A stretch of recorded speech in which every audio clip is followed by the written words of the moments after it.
you can't scale without email. The way that you scale is to have a profit and loss statement that can handle large swings in ad price. When suddenly, advertising gets more expensive because of changes in the business cycle, you can't get stopped out and suddenly not move any inventory. You need email there as a buffer, have your list as a buffer during the business cycle swings in ad cost. Now that Google, where free organic traffic will start to be chipped away by AI, all the SEO work a bunch of people have done will get screwed up and you'll have to rejig that SEO work. Email's not going anywhere. It's sitting here solid as a rock like it's been since I was 20, right? Nothing's changed. It's doing its thing.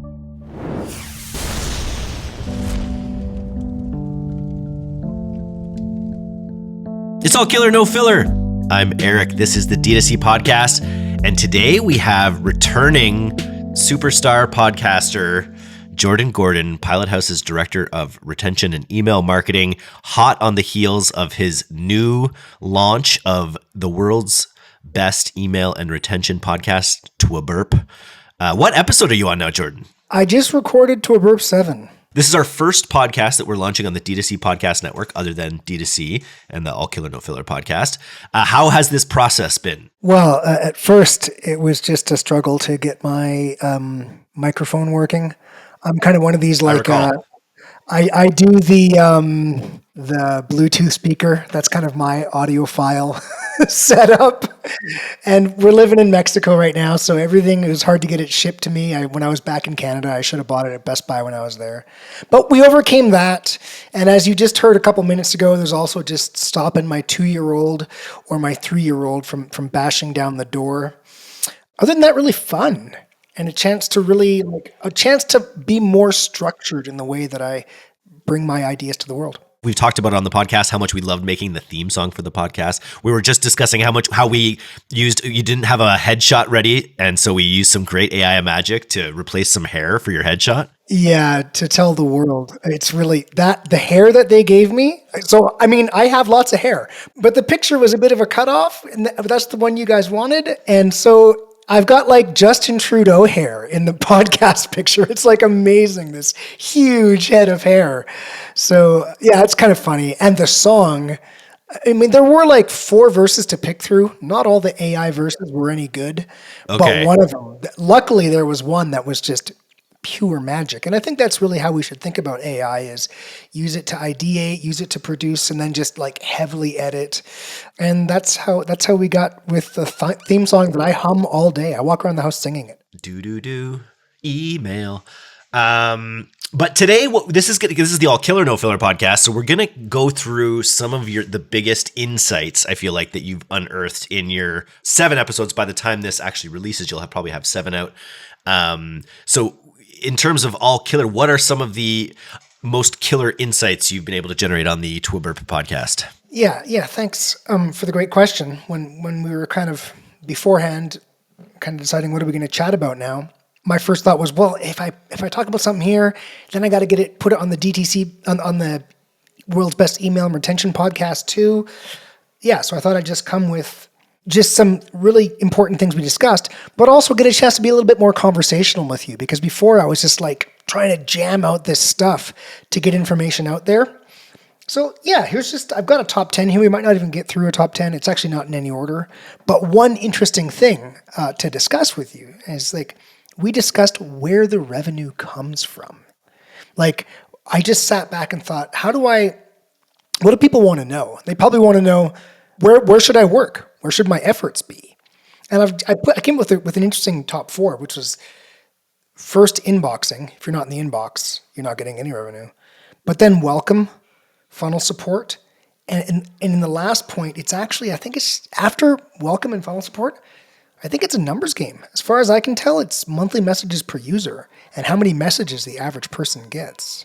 And potentially how targeted they are, which is something that we talk about all the time, how segmented or how much you're meeting them where they're at. Yeah, and so on that episode, I went through and rather than just walking away saying, just spam some more, send some more campaigns, I kind of went through and talked about a multi-channel reactivation or a multi-channel post-purchase that would bump those monthly messages per user, but to the best users, your buyers, and get them to buy again. Cool. So point one is just the order of operations here when it comes to taking over email and how you should think about deliverability, job one, welcome sequence, funnel support, numbers game.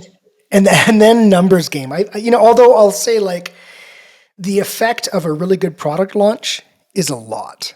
Like we don't control your product launches. We don't control your drops. So, we kind of just go, at this point, just peppering a bit more works. Reactivation, which pulls all these people who haven't engaged in a long time, gets them to engage and puts them back into your campaign engagement window. That these are the tactics that just get more messages out there and kind of just increase the monthly messages per user. If you can get your monthly messages per user up by one, it makes a difference. And if you can add another M in there, be your monthly meaningful messages. So if you can actually have product launches, those are meaningful event emails. Takes me back to Montana Knife Company's presentation they did at C-Suite.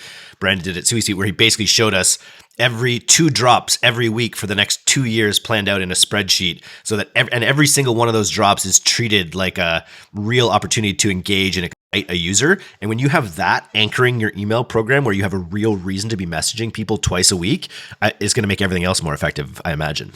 Yeah, this wasn't on my list, but I just recorded this, I think, a couple of days ago, where I talked about relationship audience message product, right? Ramp up your marketing, like textbook stuff, right? That we all did in college if we did business.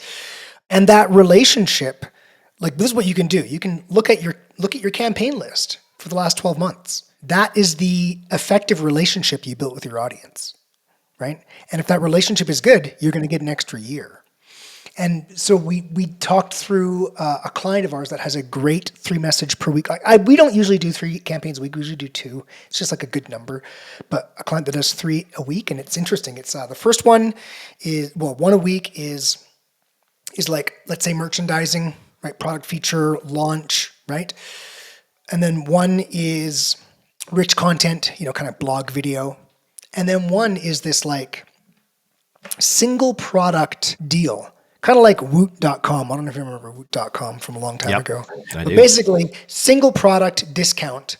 Okay, well, you know what? You're not going to have someone load up and clear out your catalog with that single product discount. And you're going to get people buying products they wouldn't otherwise have purchased, which is the whole purpose of this thing. And so if you do that, then you can do 3 messages a week, and you got a little something for everybody. You got the discount people, you got the people who are trying to become a better person being on your email list and they're really into your stuff. And then you got people who just want to know what's new.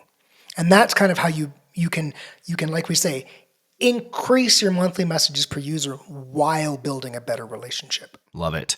Let's take this moment in between 1 and your next point here, just to remind everyone, take a moment and go type into Google TWBERP, TWBERP. That's if I just confirm that this works. If you want to subscribe on Spotify, TWBERP Spotify, TWBERP iTunes, it's there. We are, if you Google, it'll also be in the link in the show notes here, but I feel like that extra SEO boost of people searching TWBERP will really make it a thing. So go right now and subscribe to Jordan Gordon's The World's Best Email and Retention Podcast now before we get into these other ones. And you'll get these delivered directly to you, very clearly organized without me chiming in with some varying degree of effective metaphor, because I don't always nail it. Listen, everybody out there, if this is not the world's best email and retention podcast, I'd like you to tell me why. Find a way. Find a way to get in touch. I'm sure you can do it through Pilot House, and let me know what it needs to be the world's best email and retention podcast, because we want to be the best. We're not here for second place. Love it. Okay. What's your second big insight you've generated from your first 7 episodes?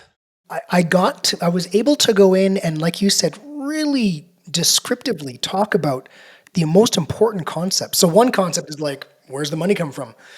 And then like, what's email supposed to do? So I said this thing, and I've said it. I'm sure I'll say it more than once because it just fits into, it explains so many things about retention. But if you want to drive more first-time buyers, you need to learn to drive more repeat buyers, right? And I just modeled this out on a sheet. I was just doing it for our sales process. I modeled out a domain, a Shopify domain that's doing 40% ads, 20% email, like what share of revenue, and then kind of the return on investment is 4x the return on investment on ads. This is totally normal stuff. Ads is twice as much as email. Email is 4x the ROI, and then put in a cost of goods sold. And bottom line, you end up in a situation where you're making more money from email, with email being half the revenue of ads. Now, of course, you need new customers. And there's nothing against ads. It's just where you actually squeeze the rag is email. So if you figure out how to squeeze that rag and grow that free revenue, the sweet nectar of low cost revenue from email, when you squeeze that rag, that's where the money to build a taller ads funnel goes, where you can go for people who maybe aren't even problem aware yet. You can start advertising to them rather than just people who are already showing intent. You think of a mighty oak and you look at it underground, its roots are going just as deep as its upper branches, right? So I think that to make waves on social media, you need to have those deeper pockets, and you have to be able to spend into those situations knowing that you can make it up on the back end. And even if, yes, exactly. I love the tree analogy. Maybe I'll steal that. And the internet influencers I've been following, and I guess I've been looking at them a little bit more recently because I've thought, I've got to create content. Right now, they're all really talking about, this is what we're doing with our funnel. The bottom of the funnel is email, and then we use email to merchandise, and email is a funnel too. Now that Google will start, where free organic traffic will start to be chipped away by AI, it's not going to go away. It's going to be transformed. Right? So all the SEO work a bunch of people have done will kind of get screwed up, and you'll have to rejig that SEO work. Email's not going anywhere. It's sitting here solid as a rock, like it's been since I was 20, right? Nothing's changed. It's doing its thing. So great place. It's a public utility. Which is maybe I like that point that you made in your very first episode as well, that people don't think about that. It's like, it's like your water lines. It's your, it's an actual public utility versus something like that's a walled garden like Amazon or Facebook or any of those platforms. And there's this other point here that I made too, or maybe I didn't even make it yet, and maybe I made it to someone. I might have been talking to Carly about this, but email is society's UID. Email is society's unique identifier. So because of that, every single system spits out email. Every single system imports emails. So it is the rail car that takes people from one system to another. Every single purchase resolves to email because it's the UID. So it's more central than people would imagine, and that's also why it's really sticky. And the money you invest in your email channel right now is still going to be paying off dividends in 3 years easily. Beautiful point. Love that. What else you got? This is so important, and it was so nice for me to get a chance to discuss this, to get the open air to discuss this. The pod I just recorded was how to do email like a top brand, because I spend a lot of time looking at top brands, and I have worked at some pretty good brands. And simplicity and mindset of excellence, how these two things interrelate. Nobody at a top brand is looking at an asset going, is that one good enough? Yeah, it's good enough. Let's just send it as is. No way. And they don't have that mindset. They don't even think that way. I've worked with these people. They're super nerdy. I mean, nerdy is probably not the right word. Detail-oriented, I guess is the right way to say it. And so they have this mindset of excellence. There's nobody working at a top brand that doesn't exhibit that, or they're gone. They won't even get hired because they get selected out in the. And they're not doing things that just check boxes. I'll take it back to Montana Knife Co. It's like literally every single email that they send for these drops, these like event emails, have like the utmost design to them. They're like their own little production, their own little film production. Mm-hmm. They each tell a story. They each have unique design elements, and it's like they just don't fuck around with that because it's the lifeblood. It's the pulse. Intentional. And if we go back and look at, I think it's the world's best email retention podcast, episode 5 or something like that. We do Filson, and we go through and actually show this. You better check this one out on YouTube or Spotify. Spotify, We yeah. show 8 Filson emails and how intentional they are with every aspect of that email, from the primary conversion, secondary conversion, the dark mode, the light mode, how they're repurposing and reusing assets, like the best assets from every shoot, and the way that they get more juice out of those while still being pleasing to the audience. Just unique ways of making a sale cool, right? All of that. And so again, when we think about this, that mindset of excellence, everybody's thinking that way at Top Brands, but the way that they make it work is simplicity, right? No unnecessary complexity. Top Brands don't pay for complexity. They pay for consistency. They want the thing to look the same and look right. And it doesn't need to do they don't get cute. They just don't get cute. Yeah. Don't get cute. Keep it simple. Keep it classy. Oh my God. Like here's the example that I use. Is like, what happens when you've got 2 different versions, one that shows up on desktop, one that shows up on mobile, and someone says, oh, we got to change this. And you accidentally make the change in one place and not the other. And then you've got 2 different versions of an email based on the device that someone opens it on. And if someone says, we got to change the sale date, that's a huge difference. And so these are the kinds of things, like we don't even do it. We just make really, really simple templates that look good, right? We did one as well on that, and I was really happy to get a chance to discuss this on that Filson one, the difference between category features and theme features, and thinking this way. So a category feature is like pants. We're selling pants. And some of the pants are for men, is Filson, right? Men working on fishing boats. And some of the pants are for men, fighting forest fires. Like Filson's this great brand. If anybody listening not familiar with Filson, just go buy some Filson. Well, what they do theme features where it's like, oh, we're not doing pants. We're doing base camp. Or, we're doing, I'm a surveyor. And so I've got my motorcycle, and I've got all the clothes I wear on my motorcycle, and I've got all the weird accessories they got, the thermos and the table, and they can sell all the things that fit with this theme. And when you do that, you can start designing your photo shoots around the theme, start making videos around that theme and link to the videos from the theme feature, and you can do a series of these. Yeah, so that's like top brand stuff, right? And the import of this is really, really early on. Like Top Brands, they're thinking about what they're going to do for the fall season in like the spring season. Hey, what are we going to do for the fall season? Let's start planning this. Yeah, just like Montana Knife Co. plan 2 years ahead on every one of these drops so that everything is automatic for their team. Everything is simple. You keep everything simple. We know what when you need to have your product, your landing page done. Boom, boom, boom. Who is it? I want to look these guys up. Who is it? Montana Knife Company. I'll share. Oh, we actually launched it. Yes. Yeah, we shared it on the podcast, or we shared the talk that he gave on the podcast recently. But super amazing to see what that unlocks for your team when you put that pulse. That's like everyone can be sure about what they're supposed to do. I had someone come to me after that, I guess, presentation. I had nothing to do with that. I was doing something else, whatever. I was keeping the lights on here. But someone came to me afterwards and said, oh, they've got this amazing model, and this is how they use email. And it's like they kind of, have this email list where they drive all the revenue and then they use ads to top it up, right? And I kind of just was like, yeah, duh. Yeah. Yeah. Right? Just a different way to think about it. And that is exactly if you want to drive more first-time buyers, you must learn to drive more repeat buyers. And because then it is literally scalable. And the way that you make money, the way that you scale is to have a profit and loss statement that can handle large swings in ad price.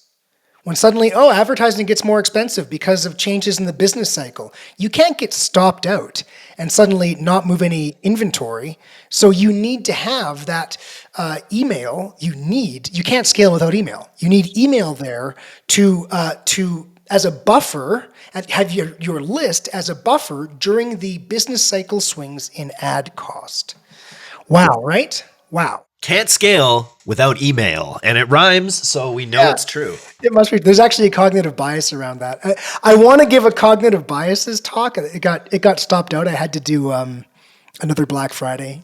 It was the call was more Black Friday, but one of the cognitive biases actually is that when something rhymes, people are more likely to think it's true. It's just this. It's the stupidest stuff. If the glove don't fit, you must acquit. That's where it really first came into popular parlance, I think. Totally. So I will admit that when I put together You Can't Scale Without Email, I was using a cognitive bias against my audience. I admit I am a marketer, but it is also true. You can't scale without email. It's true. Is one of those cognitive biases hyperbole? I would imagine, because calling a podcast the world's best right out of the gate, maybe a little hyperbole, but it just happens to be true again in this case as well. Actually, it's anchoring. So this is how I anchor it. Anchoring bias. I come up and say, this is the best. And so now already I've anchored it and said it's the best. And so you're going to be like, as your mind negotiates around that, you might go, well, is it like kind of maybe the second best or the third best? You're not automatically, you are more likely to think that than, oh, is it junk? It's not what you're going to think about. And we do this in the sales process too, when we say, well, this thing is, $7,000, $8,000 a month or whatever, right? That's what this thing costs. Cars do it too. You've got your manufacturer's suggested retail price, and it's huge. And then you go, oh, here's the discounts we can do. We can get the price down, but you've already anchored it. And so that is exactly what we've done with the world's best email and retention podcast. And I hope everyone there is excited about the upcoming cognitive biases talk, as long as Black Friday doesn't get in the way again. Yeah. Oh, it shouldn't. It'll be no problem. Well, you're building up a big bank, so you're working ahead of the game, which is great. What I don't want to give away too much. I want people to go search TWBERP. I want them to click the link below this. I want them to join the hundreds of D2C podcast listeners who are now joined with this, our brother podcast, TWBERP. So I want them to do that. But what else? What else could you leave people with, maybe? Yeah. I mean, we did some really technical stuff. Like I talked about cloning segmentation, getting segmentation in your ads. And, you know what? One thing I did was really, really thoroughly explain how Apple Privacy Opens work and kind of how they affect your inboxing. So I'm not going to do a big tech talk in front of you because someone can go listen to it. But like, if everybody, like, there's a lot of segmentation and Apple privacy stuff throughout all my talks because it has such a huge effect on people's email metrics. And what it is false positives. Everything looks great, but then under the hood, it's a mess. So I really drove that home. And, just the final thing. Oh yeah, look. Really exciting Black Friday research. Again, if you didn't listen to it, go listen to it now. But so you can understand, I'll just give you I'll be quick, but you want to understand the underlying. Your average Black Friday buyer opened 2 or 1 emails. So you want to be saying basically a mirror. You want to be saying the exact same boring thing all season. Go figure out the research. And the other one was revenue per session does not increase throughout November. So the earlier you get share of wallet, there's no sacrifice in getting your share of wallet earlier than later. This is research. So, you guys, if you're out there listening, I share my own research. And one of the reasons I came to the agency side from the brand side was I could work with dozens of brands and I could accelerate my own learning. I'm like, not young, and I'm still excited about learning. So there's some research there that we do. That there's two Black Friday episodes, so you should be able to find something. And there is, I don't know if it'll be over by the time this is done, but there's a webinar for Black Friday. Yeah, that's correct. Yeah, did we already do that, or we're still doing that? I gave my content ideas, so okay. Yeah, it's coming up. Done by the time anybody hears this, I don't know, but the idea for it will be like. Getting ready for the big days, right? So, because I think the timing that it'll be done will be like close to the actual Black Friday. So we'll rehash some of my research, but then we'll go into like, okay, look, it's 4 days away. Let's just tighten your laces, strap in, and it'll be a webinar where I can just talk through with people. This is exactly how you want to look at, like, investigate every single deployment before you do the next deployment, so you can make sure that you're in good shape for inboxing. It's almost like a coaching session. It's 45 minutes of content, 50 minutes of Q&A, whatever. If people want to do half an hour of questions and half an hour of content, I'm fine with that too. But that's coming up, right? Nice. Lots of stuff. Not going to want to miss that. And you can get all the Jordan Gordon you can handle on the TWBERP podcast. So go find it on its own feed. Support the D2C Podcast Network. If you love the D2C podcast, you're going to love TWBERP. Share it with your friends. If you've got other people that send emails, other email marketing professionals, send them and say, did you know that there is now the world's best email and retention podcast, lovingly known as TWBERP? Send that in an email to them. And if you can prove that you've got a new listener to join us, we'll send you a hat or something. We got to create some TWBERP swag. We haven't made any TWBERP swag yet. Yeah, and I don't know. Actually, Eric, I have looked at some of those comments on the YouTube, and actually, I'm new to podcasting. I'm a podcast noob. Where should I be going to get feedback from the audience here? Well, first of all, you can be adding, this is something we don't really do on the podcast and we should do more of. Like on Spotify, they've got a number of features, and I'm actually not sure where your listener base is. Ours is like 80-20 Apple to Spotify, or maybe 70-30, but there are a bunch of, you can ask questions on every single Spotify podcast. You can you can add Q&A for people that listen to it there and then get engaged, and that could be a really good two-way method of leaving feedback on episodes. There's YouTube, obviously, and then we just use platforms. I was using one called Chartable, but it just closed down. But there are platforms that aggregate your reviews and kind of tell you where you are compared to your contemporaries that we can kind of clue you into a little bit as well. Rebecca's got something that she monitors there. I'll message her about it right after the call. But already, it's very rewarding. I'm excited to launch other podcasts. Like already, we're up to hundreds of listeners on this podcast. And once you get a podcast listener, quite often they stick around. So I'm excited to kind of watch this thing grow. Very good. Yeah, me too. Nice. Well, thanks, Jordan. We'll chat again soon.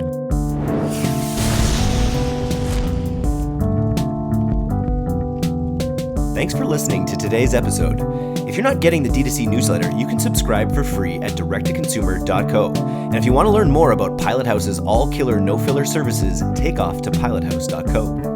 I'm Eric Dick, and this has been the D2C Podcast. We'll see you next time.